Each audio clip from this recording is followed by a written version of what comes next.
സ്തോത്രം.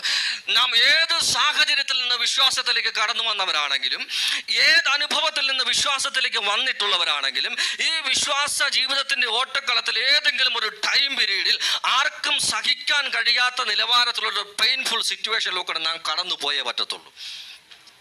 ദൈവത്തിന്റെ വചനത്തിന് അതിന് ഒറ്റ വാക്കിൽ ഇങ്ങനെയാണ് പറയുന്നത്: വിശ്വാസത്തിന്റെ ശോധന.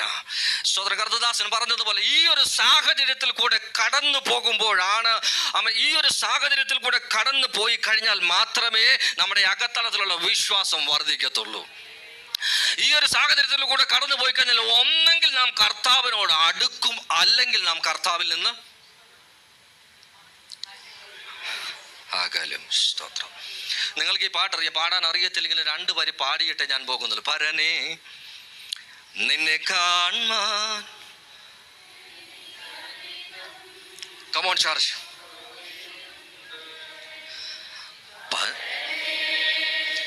നിന്നെ കാണാൻ ഇനി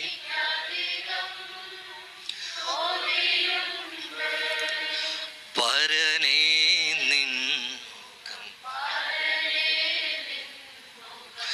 കണ്ടു കോതി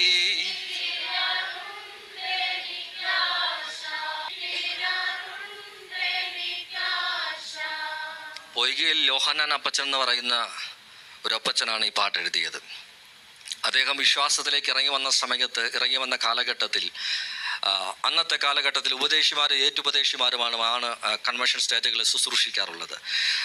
ഏറ്റുപദേശിമാരും ഉപദേശിയും വേദിയിൽ നിന്ന് വചനം ശുശ്രൂഷിക്കുന്ന സമയത്ത് ശുശ്രൂഷിക്കുന്ന ദൈവദാസന്റെ മുഖത്തും ശരീരത്തിലുമൊക്കെ വിയർപ്പ് നിയന്ത്രിക്കാതെ അവൻ ഒഴുകിക്കൊണ്ടിരിക്കുമ്പോൾ തൻ്റെ കരത്തിലുള്ള തുണിയെടുത്ത ആ ശുശ്രൂഷിക്കുന്ന ദൈവദാസന്റെ അവൻ വിയർപ്പ് തുടച്ചൊരു ചരിത്രം ഇദ്ദേഹത്തെ കുറിച്ച് പറയാനുണ്ട്.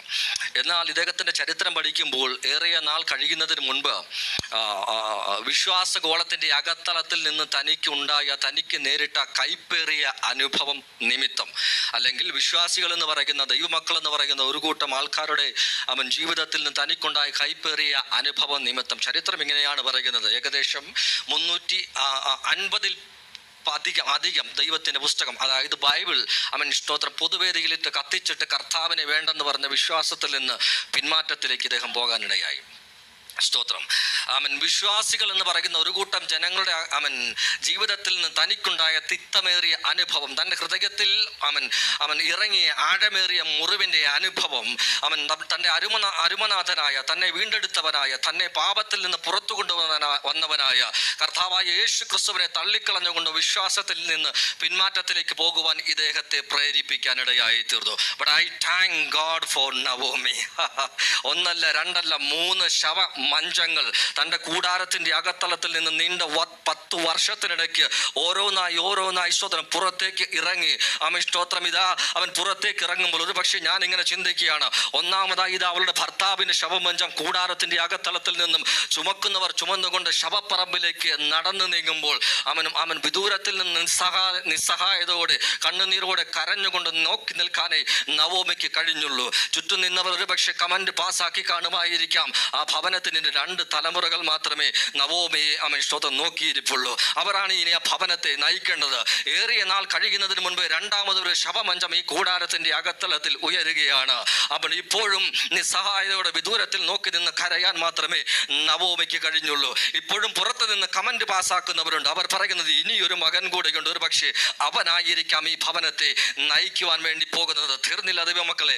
ഏറിയ നാൾ കഴിയുന്നതിന് മുൻപ് വീണ്ടും ഒരു ശവമഞ്ചം ആ കൂടാരത്തിന്റെ അകത്തളത്തിൽ ഉയരുകയാണ്. 1 അല്ല 2 അല്ല 3 മരണങ്ങൾ നീണ്ട് 10 വർഷത്തിനിടയ്ക്ക് ആ ഭവനത്തിന്റെ അകത്തളത്തിൽ സംഭവിപ്പാൻ ഇടയായി തീർന്നു.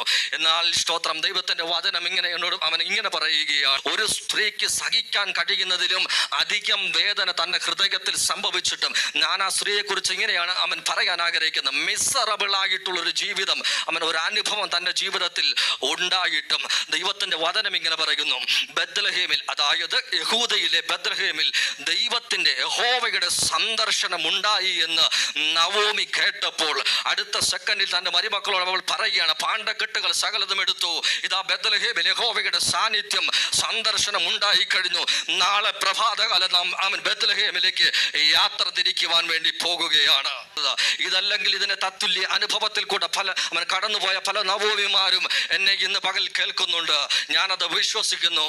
ഭർത്താവ് അവൻ കളഞ്ഞിട്ടും കർത്താവിനെ തള്ളിക്കളയാതെ ചേർത്ത് നിർത്തിയവർ, കൂടെ നിന്നവരും കൂട്ടുകാരും തള്ളിക്കളഞ്ഞിട്ടും കർത്താവിനെ തള്ളിക്കളയാതെ ചേർത്ത് നിർത്തിയ സഹോദരങ്ങൾ, ഇന്ന് പകലിൽ ഈ ദൂത് നിങ്ങൾക്കുള്ളതാണ്. ദൈവം ആർക്കും കടക്കാരനല്ല കേട്ടോ.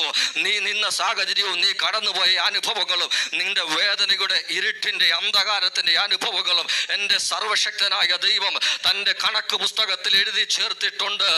നിശ്ചയമായിട്ടും ഒരു പകലിൽ അവൻ അതിന് സകലതിനും അക്കമിട്ട് എണ്ണി പ്രതിഫലം നൽകുവാനിടയായി തീരും.